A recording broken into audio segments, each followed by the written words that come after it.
नाश्त्यात काहीतरी चवदार खाऊची इच्छा झाली तर हे झटपट होणारे रव्याचे अप्पे बनवायचे. एकदा करून बघितलात की नेहमीच असं नाश्ता बनवशाल, एवढे टेस्टी होतात. त्यासाठी काय करायचा, मिक्सरच्या भांड्यामध्ये घ्यायचो 1 वाटी रवा, त्यामध्ये अर्धा वाटी दही घालायचा, चवीनुसार मीठ घालायचा आणि थोडंसं पाणी घालून हे असा बारीक वाटून घ्यायचा.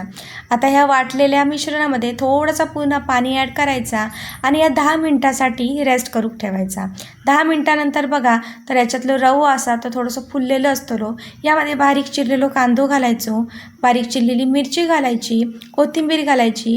आता तुमका हवं आहे तर तुम्ही ह्याच्यामध्ये भाजी पण ॲड करू शकतात. आता इकडे घ्यायचं थोडंसं चिमूटभर सोडो, यामध्ये थोडंसं पाणी घालायचा आणि ह्या मिक्स करून ह्या रव्यामध्ये ओतून घ्यायचा. आता ह्या सगळं मिश्रण व्यवस्थित एकदा मिक्स करून घ्यायचा.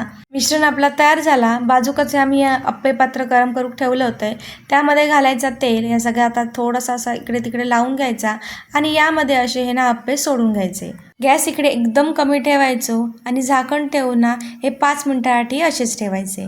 5 मिनिटानंतर उघडून बघशाल तर आपली एक साईडचे अप्पे छान असं कलर इलेलो असतलो. आता हे पलटून घ्यायचो म्हणजे दुसऱ्या साईडला पण छान कलर येतात आणि आतपर्यंत हे अप्पे शिजतात. पुन्हा असा पलटला ना की थोडासा तेल इकडे शिवरायचा आणि नंतर पुन्हा झाकण ठेवून हे असे शिजवून घ्यायचे. बघा छान असे आपले अप्पे तयार झाले आणि दोन्ही साईडला छान कलर पण इलेलो असा. काढून घेऊया. अशीच मी दुसरी पण बॅच बनवून घेतलंय.